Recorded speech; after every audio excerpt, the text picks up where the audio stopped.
Welcome to the UpFlip podcast, where we flip the script and ask successful entrepreneurs questions that all those other podcasts out there aren't asking, but probably should. Simply put, our goal is to get to those themes and those topics that aren't typically talked about and discussed, but are still important for entrepreneurs and founders to learn about. I'm your host, John Palumbo, and look, we all know that there are always new themes and topics that become almost buzzwords in the business community, ones that it seems like every company and every leader is talking about, tossing around, and a lot of times they really are just words. And I'm not saying that they don't mean them or they don't care about them, but they just aren't all that invested in them, or maybe I should say as invested in them as they want us to believe. And one of those themes is purpose. Or let's say being purpose driven. I mean, think about it. How many times a day do you open up LinkedIn and see someone posting about purpose, or hear a leader talking about purpose in an interview or on a podcast? And you could just tell that they have to get their message out there, or they're just checking that purpose box. But every once in a while, I mean, you do come across a leader who you can tell truly is purpose driven and has created a company and a culture that has real purpose. Someone who is truly committed to doing some good for the world outside of their four walls. And of course, the example everybody loves to use and tops all the companies with purpose lists is Patagonia. And rightfully so, because they do walk the walk. They say that they're in the business to save our home planet, and they do things that meet that promise. But the thing about those lists or those companies that are purpose driven is that we always immediately think of the big names, Patagonia, maybe Tom's, and so on. In other words, you rarely hear about the entrepreneurs or startup companies that are purpose driven, and why having a purpose is so important to them, and even how being truly and genuinely purpose driven has ended up often unexpectedly benefiting their company. But today you're going to get that opportunity, because I have with me someone who truly embodies the concept of being purpose driven, and that's Tara Bosch, the founder of the candy company Smart Sweets. Hey Tara, great to meet you, and thanks for coming on. Ditto, yeah. Honored to be joining you. Happy Tuesday. So Tara, like I mentioned, the goal of the podcast is to ask successful entrepreneurs like yourself the questions that all those other podcasts out there aren't asking but should. But of course, I do still want to ask you some of those questions that you've probably answered lots of times, just to familiarize our listeners with you and your business. So that said, maybe you could take a minute just to tell our listeners maybe a bit about yourself and of course, your company, Smart Sweets. For sure, yeah. My name is Tara, and I founded a company called Smart Sweets, where we're really on a mission to kick sugar and keep candy. So for me growing up, I was obsessed with candy. It brought me so much joy and happiness, and I slowly stopped eating it because of all the excess sugar, how it was impacting my body image and my self-esteem. And then many years later, I had a conversation with my grandmother, who shared with me that she regretted having so much excess sugar over the years because of how it impacted her health. And candy was something that her and I enjoyed all the time together. And it was the first time for me that I really paused and was like, wow, you can go your whole life feeling bad about yourself because of what you're putting in your body. And then also asking myself the question, in a world where there's self-driving cars and robots and all sorts of things like that, why can't you feel good about candy? So that really inspired the vision for a company that could become the global leader in not only revolutionizing candy, but moving the needle on the global sugar reduction movement. Wow, that's great. And did you always want to be an entrepreneur and start your own company? Growing up, my dad worked in a lumber mill and my mom was a stay-at-home mom. And really no one in my world was an entrepreneur. And the idea of that, I really didn't learn about until I was in my teenage years and started watching Shark Tank and Dragon's Den religiously. I'd write down my own ideas, but I never had the confidence or self-belief to believe that I would ever be capable of actually acting on one. And so I never really fathomed that I had the ability to act on an idea, but I became obsessed with watching other people act on theirs. And then what gave you that confidence?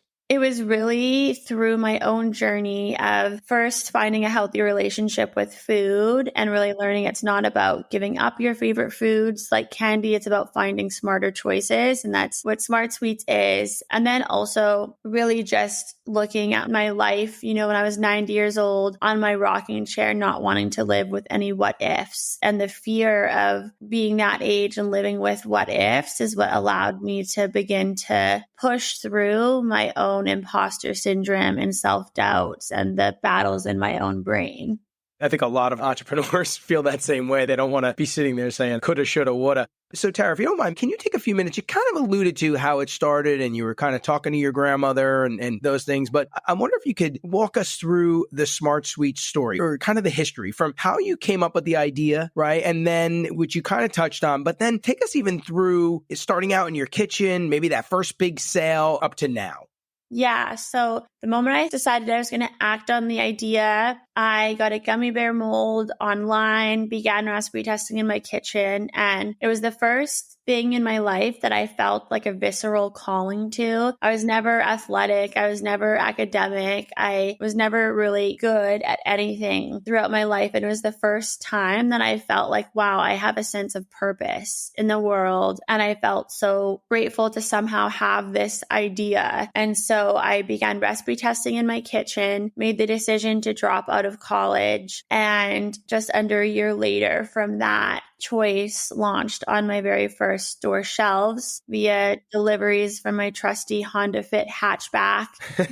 And I remember going in donuts in the parking lot in my car because I was so nervous and filled with fear. And who am I to be doing this before going in and handing that very first box over? And from that day forward, fast forward to 4 years later, we were in over 100,000 retailers. We had helped people kick over 3.6 billion grams of sugar, which we held an impact report that allowed us to track that and really empower ourselves and the team to see the impact we were making in the world. We had amazing retailer partners like Costco and Walmart and Target, and we were doing over 125 million in annual sales. That's unbelievable. It was quite the journey. And although it sounds, when I say that, like it was a really fast journey from the kitchen to that point, and it also was filled with feeling like I was rolling a giant ball up a hill that could come down and crush us at any time the entire way through. Are you blown away by your success? Do you sometimes sit down and go, I can't believe this? I think the really cool thing that I learned through that journey about life is that everything normalizes. So that's great. Yeah. When you start, it's like, for me, it was like when we get in our first retailer partner, then that would be amazing to have that accessibility for people. Then that normalized. And I was like, okay, when we're in 10,000 retailers, then we did that. Okay, that felt normal. And slowly you realize there's like truly no limit to what you can create. And so it like really, for me at least, broadened my ability to think big and actually believe that I was capable of whatever my mind could think up in terms of nothing was too big. So in reflection, I'm like rooted in gratitude, but at the same time, I'm like, wow, like no, truly anything is possible. I always like to ask guests this next question because it typically leads to some pretty insightful responses as well as ones that a lot of the listeners can relate to. Is there something that when you first started out, you thought was going to be really hard that turned out to be easy? And then I want to flip that and maybe talk about something that you thought was going to be really easy, but actually turned out to be really difficult or challenging. I thought it'd be really hard to get people who had been down paths that I aspired to go down to help me, to lend their golden nuggets of wisdom. And what I found actually was when I reached out to people, usually on LinkedIn or that sort of thing, people were really receptive to hopping on a 15-minute call with me and lending their golden nuggets. And I quickly learned that if I showed up with like an extreme amount of gratitude for someone's time and then followed up with them so they could see the follow through that I had taken on the golden nuggets they had shared, how willing people were to support the journey and how invested they were in just even the joy it gave them and seeing perhaps what felt like a younger version of themselves and then being able to contribute to that. So that was a lot easier than I thought it would be. Anything you thought was going to be easy but turned out to be really hard or really difficult? I mean, everything. Everything else. everything else. I think one of the beautiful things about like entrepreneurship is like when you have that visceral calling towards an idea that's so much larger than yourself and that you really see how this can impact people's lives in a positive way, that the hardness, you always have that to fall back on. But if that's not there, I think the journey is just so hard that you just would give up if you're in it for reasons like money or ego or whatever it may be. Hey everyone, if you're enjoying our podcast, you'll probably be interested to know that we're launching UpFlip Academy, a premium membership program where you'll find things like comprehensive courses and complete business blueprints created by industry leaders, a vibrant community of entrepreneurs, both eager novices and rugged veterans, workshops dedicated to mastering very specific skills where in 4 weeks you'd learn what would have taken you months if you were doing it alone, and a whole lot more. Now, to celebrate our launch, we're offering a pretty amazing early bird price that will never change if you sign up. So follow the membership link in the description of this episode to sign up and enjoy the benefits and lock in that price. I want to get into this theme of purpose and this idea of a purpose-driven company. And I'm sure you know this is a very hot topic these days. I mean, a lot of companies are out there waving the purpose flag. And I have to tell you, personally, it kind of drives me crazy that everyone, is jumping on the purpose bandwagon. And I think I feel that way because I don't believe a lot of the companies mean it, like I kind of referred to a little earlier. In other words, I think they're using purpose as a marketing strategy or a PR hook versus it really being something that is truly ingrained in their culture. I mean, they're talking the talk, but they're not walking the walk, and it just doesn't feel genuine. And I'm not just talking about large corporations here, although they're probably the biggest culprits. There are lots of startups that are guilty of this as well. I mean, there's times like when I'm watching Shark Tank and an entrepreneur comes on and tosses out their quote unquote give back strategy or what have you. And maybe I'm a cynic, but I sometimes think, I don't know if they really care. I think that's just a hook to get a shark to invest in them. But that said, as the leader of a company that's genuinely purpose driven, and we're going to get into your company's purpose in a minute, I'm curious if you're seeing this as well. And if so, how does it make you feel? I mean, are you seeing that as well, that a lot of companies might just be saying it, but not really meaning it?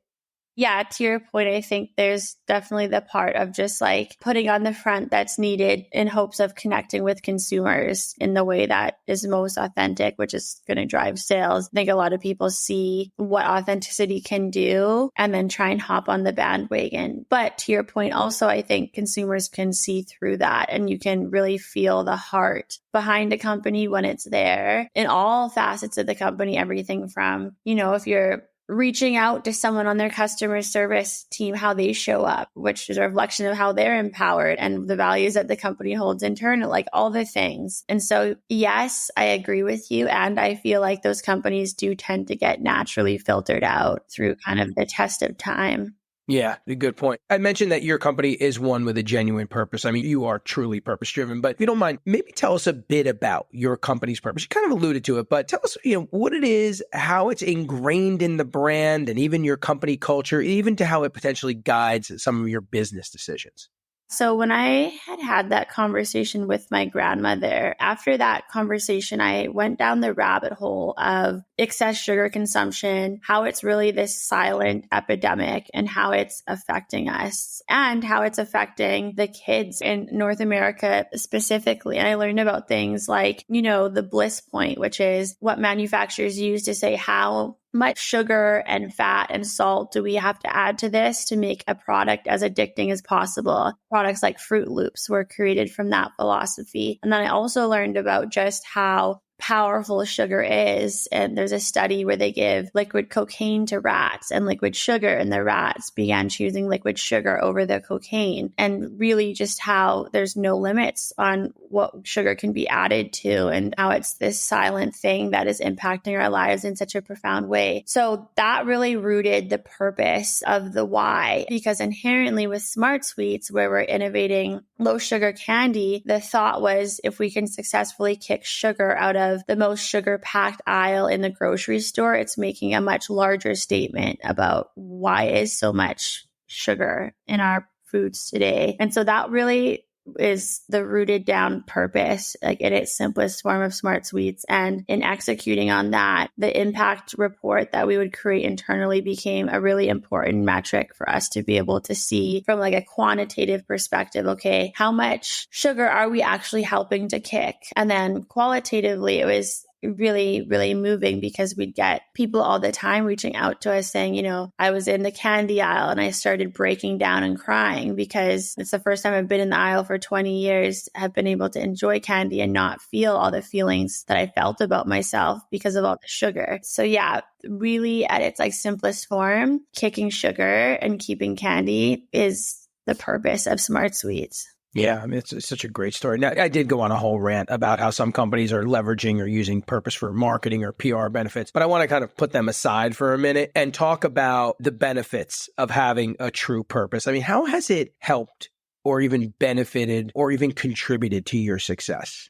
Yeah, I think what's so powerful when you have that purpose is that your entire company is rooted in the why, not the what. And Simon Sinek has the really great TED Talk, The Power of Why, on that. But what it really created was such a deep emotional connection with our consumers. And so we would have people going and stocking store shelves, really feeling emotionally invested in Smart Sweets and growing it in their communities, not because of product, but because of the emotional connection they felt to kicking sugar and the impact and personal connection that had in their lives. So that was really the most profound part of having that purpose, was really that it just connected to every single one of our consumers' individual purposes in a way where they felt really lit up and they felt almost a sense of responsibility to like helping this company grow.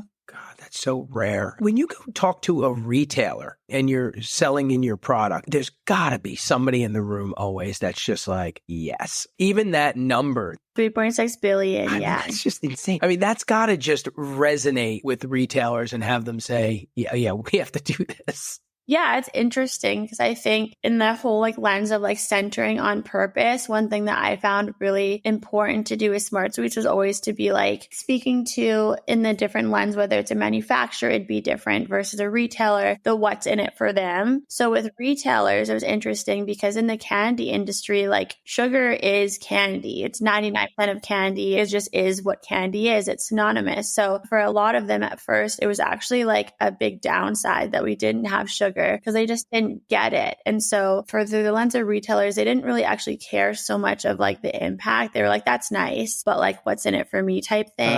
Right. So I always kind of focus those conversations on, we're going to be like a higher dollar ring per bag than the other bags in your candy category, painting the vision of like low sugar is here to stay, whether you like it or not. And so if you come on the bandwagon with us now, we'll scream from the rooftops that we're in Target. So it was really focusing on kind of like the what's in it for them. And sometimes that did mean like actually not leading with the impact metrics, but just knowing that if I got them on board, that would feed into the overall impact. Yeah, that makes sense. And that kind of leads to my next question. I'm curious to know, how important is it for you to promote or communicate your company's purpose? I mean, I'm assuming you do want people to know about it, right? From consumers to customers. I mean, even when it comes to the retailers, you kind of went through that, but to potential, maybe even potential candidates, maybe even potential investors. And on top of that, I'd love to know, and I'm sure the entrepreneurs out there listening would love to know, how do you go about doing it? How do you go about promoting it? Yeah, I feel like so many things in entrepreneurship, like can feel so overcomplicated. And it's sometimes like the really simplest principles that are ones that actually work the best, and just peeling it back to the simplicity of things. And so for me with Smart Sweets, like really what we did starting from the beginning, it was just me on my phone. We really found niches that Smart Sweets was creating the most radical value for. And so that looked like me on my phone in the beginning. The Weight Watchers community was a really, really powerful niche because many of those people hadn't had candy in years and experienced that joy through the limitation of the kind of lifestyle choice that they were making for their own health reasons. And so it was me on my phone looking up all the hashtags, authentically connecting and asking if I could send them product. And we just really scaled the whole company off of that strategy strategy, but then broadening that to the first, it was Weight Watchers, then it was low carb, then it was keto, then it was overall moms who were wanting healthier choices. But it was nothing complicated. It was really just scaling the team to be able to execute on authentically connecting with people in those niches. Are you ever hesitant to promote your purpose because maybe you're concerned that you might be seen as just another company waving the purpose flag because, it's kind of the flavor of the month? And if so, do you do anything to navigate that? Or do you just believe that, like you had said, if a company is truly genuine and authentic in its purpose, people are going to see it?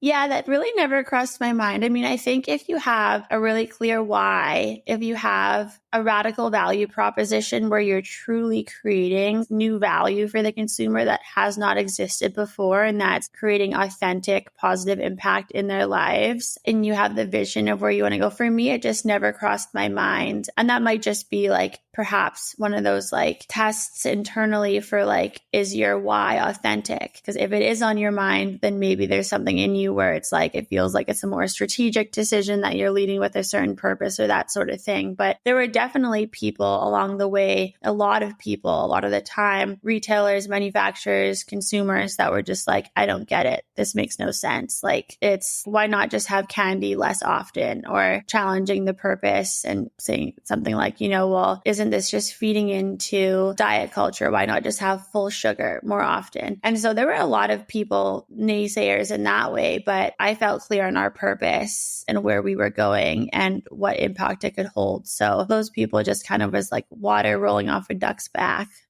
Right. Obviously, Tara, we have a lot of entrepreneurs out there listening to this, and some of them, they might be in the process of trying to discover or define the purpose behind their own business. Not everybody has it, and they genuinely want to discover that and find it. And it's not just for, the PR and the marketing purposes. What advice would you give to them to help them? Yeah, to people who haven't necessarily felt that purpose yet, but that are really wanting to. What I would say is like one of the best ways, I wasn't even doing this consciously at the time, that led me to feeling that sense of purpose with Smart Sweets. One of the best ways I feel like to find your purpose is by also finding out what you're not passionate about, and just like following the flow of things that you're naturally pulled to. I would kind of like form a hypothesis in my mind and test it on a small scale, or just lean into trying something and just seeing like how, checking in with yourself. And then I think there's also something much larger than ourselves in the universe, and serendipity kind of became like a swear jar at Smart Sweets because we'd use it so often. But I think like where you're meant to go, the universe will guide you to also. So just like not putting too much pressure on yourself about like, why don't I have that feeling? Why don't I have that call? Just like knowing that exactly where you are is exactly where you're meant to be on your path right now, and where you are headed will unfold exactly how it's meant to. That's great advice. So, Tara, this has been fantastic. Thank you so much for the time. We appreciate it. Oh my gosh, thank you so much. Thanks for all the thoughtful conversation. It's been great. And to all of you out there listening, I hope you enjoyed this conversation with Tara and it inspired you maybe to consider defining your company's purpose, or like Tara said, even to just sit back and just be in the moment and know that it's coming. And of course, make sure you head over to smartsweets.com and grab some treats. I can tell you this, they have a Build-A-Box feature that, that I know I'm going to be all over. But thanks again, Tara, and thank you to everyone listening.